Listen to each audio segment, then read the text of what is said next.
Hello there. Welcome to the Rec Room. This is Kuljit Singh from Lion Fitness Revolution.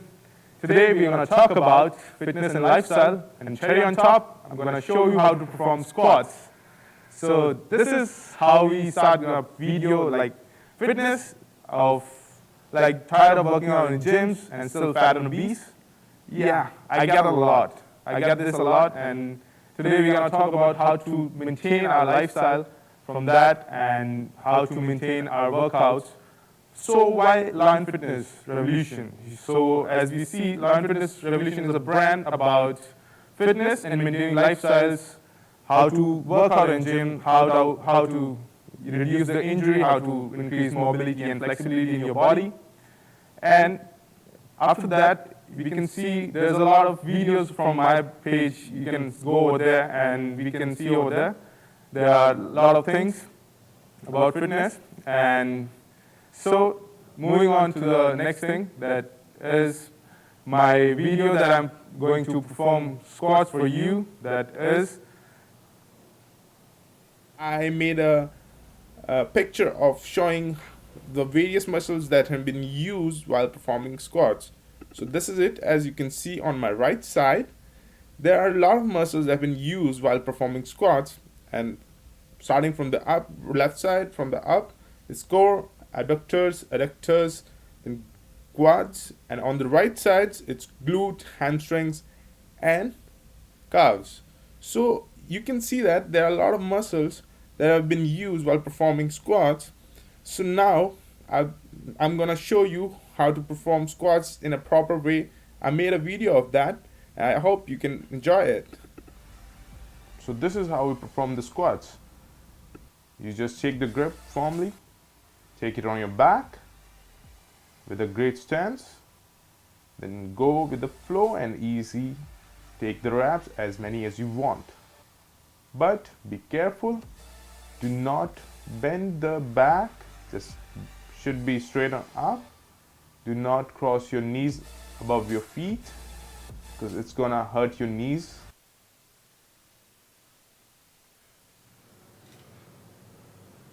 hello everyone. Welcome to our show, The Rec Room.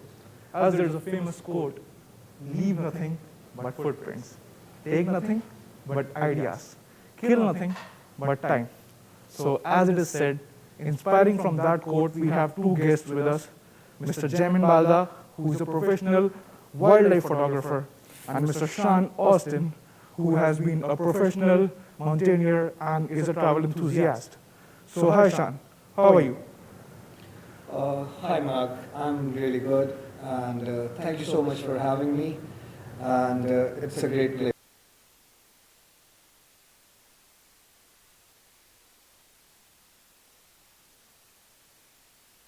Parts of India and Nepal. So, Sean, my first question is, how did you develop your passion towards traveling? Like, tell us the story about it. Well, Mark, ever since my childhood, I have always been a guy that I was always an outdoor kind of a person. And when I was in my high school, I would say thanks to my schooling, I was on a lot of school trips to beautiful locations. And that is where I found my passion, that I really like nature and I really like going out there and meeting new people. So when I finished my high school, then I started to follow this dream, to explore new places, to find new paths, meeting new people, experiencing new cultures. So, I mean, I believe that we are not meant to live in one place and die in that same place. There's a lot to explore in the whole world. So I go out, I try out new foods, new people, and listen to their journey, how their life has been, how they celebrate different things, and just exploring their culture. So yeah, I guess my passion started from there when I met new people and experienced new things. So I would say that would be it. Yeah, so like that's really nice to hear. And I genuinely like people who love to explore and love to meet new people, love to experience different cultures. So as you said that you like to experience different cultures, so is there any memorable experience or fascinating experience that is still stuck in your head and you still remember that? You just can't forget that. Is there anything like that? Well, yes, I would say yes, there is one. I would say that each and every culture has its own unique beauty towards it. But then again, are, there is that one place that I would say it is a small village, Malana, which is located in Himachal, that's the northern part of India.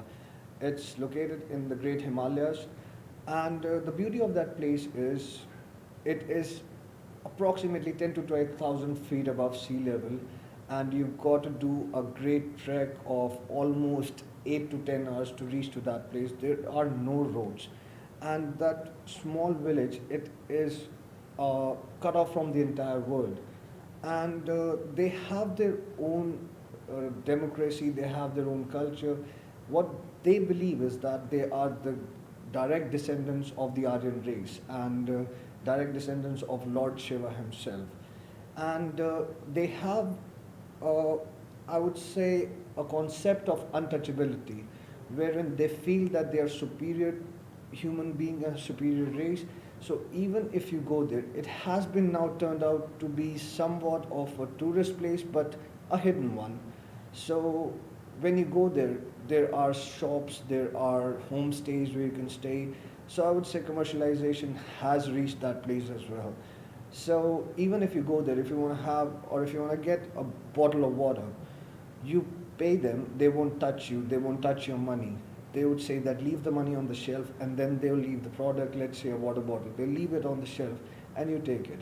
Same for if you want to rent out a homestay, they'll let you know that this is the place, this is the key, and then there's nothing. So this practice, I had no idea that still existed, but when I saw this with my own eye, I was really fascinated. And why I mention this is because this small village is really known for the mass production of its hash, and that is used in very medicinal purposes all over the world. And those people have acres of land where they cultivate that thing, and they're really rich, but they don't spend their money at all on any materialistic things. So that really fascinated me. Oh my God! Like that's really shocking to hear about that village, and I believe that our audience watching us live and even me, I would love to visit that village and experience what you have experienced. Like genuinely, that was really shocking. So Shan, my next question is like you recently moved to Canada, as you know. So is there any hurdles or challenges that you're facing right now in pursuing your passion or following what you want to do? But yeah, you just recently moved to a different country, so I believe that it must be really difficult right now. Well, you can say difficult, but I would say it's a different experience altogether. I've traveled to different places in India majorly, but as you know, India is a very diverse country. If you talk about like culturally, or if you talk about its physical uh, terrains as well, you've got beaches, you've got mountains, you've got plains, you've got summer, hot, cold, everything. So that was an experience. But if I talk about Canada, first thing I would say it is cold. So that is one thing that I'm experiencing right now. Plus, I'm here on my studies, so I have to manage my studies, my work, my expenses. So I would say that I'm not able to travel as much as I want to, but still I am traveling as much as I can. So, but yes, Canada is a beautiful country. It is known for its nature, its forests. So I do have a bucket list wherein I have put down names where I really want to go and explore. So hopefully in the coming future, when I get used to more, I'm getting used to the country. It's a beautiful country, as we all know. So hopefully in the next future, I would be able to explore new places. I'll definitely share some pictures with you. Yeah, sure. Even I would like to see that. Like even Canada is beautiful, I must tell you. But listening of your stories of India, even I want to like go and experience all the stuff like you have experienced. So like Shan's journey has been really adventurous, really challenging, and despite of all of this, he still managed to pursue his passion. Your family must be a great support for you, because I have heard that in India it's not really easy to go out of the box and follow your passion. But I salute this guy, like really amazing. So let's move to Mr. Jemin Barda, who who is a professional wildlife photographer. So Jemin, not all of us have the courage to stand in front of a lion and record him, shoot him, or click its picture. But this guy has been doing this since quite a lot of years. So, Jamin, would you like to say something about that? How you managed to get this close to a lion? Well, the geographical location of my home plays a great part in capturing this beauty. I come from a place called Gir, which is the only home to the Asiatic lion in the whole world, where you can find wild animals, these beautiful creatures in its natural habitat. Yeah, Yeah, that's really nice to know. And we can see an iconic picture that you have clicked for the lion. I mean, I was shocked after looking at that picture, and that just really blew my mind. So, would you like to say something about that picture? Like, tell us the story about that picture. What was the first thing? I hope that you were experiencing goosebumps while clicking that.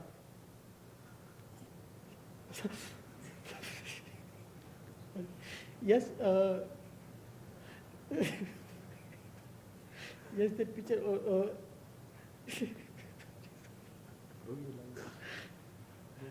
Every picture tells a story.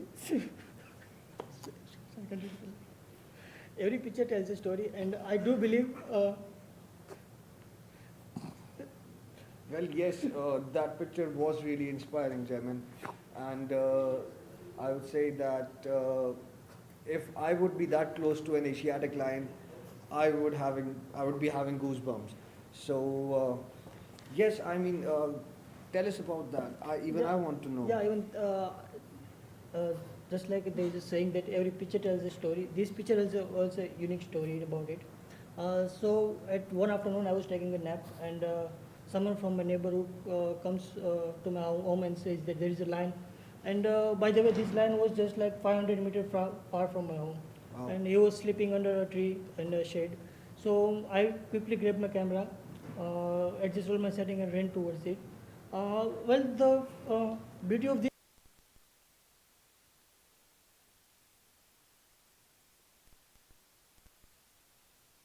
So this lion has actually experienced human connection with him. So he doesn't do anything when humans are around it. So I went like 15 to 20 meters near him, and still he didn't do anything. And at one point, he just really stood up and started walking towards me. But I really know that he's not going to do anything. So I just sat there, kept my focus on him, and when he really came near close to me, at that moment I knew that I had to now back up, because Yeah, we can't mess with these animals. exactly. So yeah, that was the story behind this image. So yeah, that was great. And you, even you recently moved to Canada. So like, is there any natural habitat or any place that you would want to experience and click new animals going there? Yeah, surely, surely. I mean, Canada is a beautiful country, just like Shan said. And there has been some of the national reserves and mountains and rivers in my bucket list. Yellowstone would be, Yellowstone tops my bucket list. The animals like grizzly bear, grey wolf, polar bear, and these kind of animals, I really like to shoot and have it in my portfolio. And I do believe that visiting Yellowstone National Park would be a unique experience for me. Oh, okay. So like, that was really nice having both of you at our show, and it was really nice knowing about your personal lives, or your professional lives. Although we don't know much about your personal life, but we'll get back to that later. But while winding this up, I must say that you both must have faced a lot of challenges in pursuing your passion. So it's really great, and keep doing all the stuff and keep inspiring youth like you both are doing. So let's move forward and discuss a little about your personal life. So we'll be playing a game whose name is Never Have I Ever. And I think I don't need to tell you guys the rules for that game. So there will be a lot of fun, there will be a lot of laughter. So bear with me, guys, and let's start the game. Sure. So keep these placards with you, and when I'll be asking a question, you just have to raise it in front of the camera, telling our audience that if you have done that or if you have not done that. Yeah. So my first question is, never have I ever peed in a pool? I don't think I need to know the story about that. But yeah, my second question is, never have I ever been arrested? Oh my God, Shan, tell us the story about that. Our audience would love to hear that. I got arrested for peeing in a pool.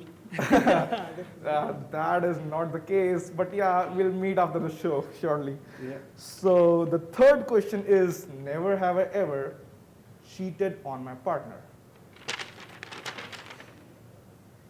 Yeah, so like Shan is a genuine guy and genuine. I'm a loyal guy. Yeah, Oh, sure. So another question is, I think both of you must feel shy answering to that, but let's have it. Never have I ever been to a strip club? I don't think you need to tell the story about Yeah. that. First checklist in Canada. great memories. Yeah. So the other question is, never have I ever had a major crush on my current classmate? Yeah, that's really nice. Sure. So another question is, never have I ever drunk dialed my ex? Yeah, I can expect this from you. So never have I ever had a wardrobe malfunction? Okay, so that was it for our game, and it was really wonderful having both of you at our show, and I hope to connect with you guys again. So that's Monarch winding up with the Rec Room. See you guys soon.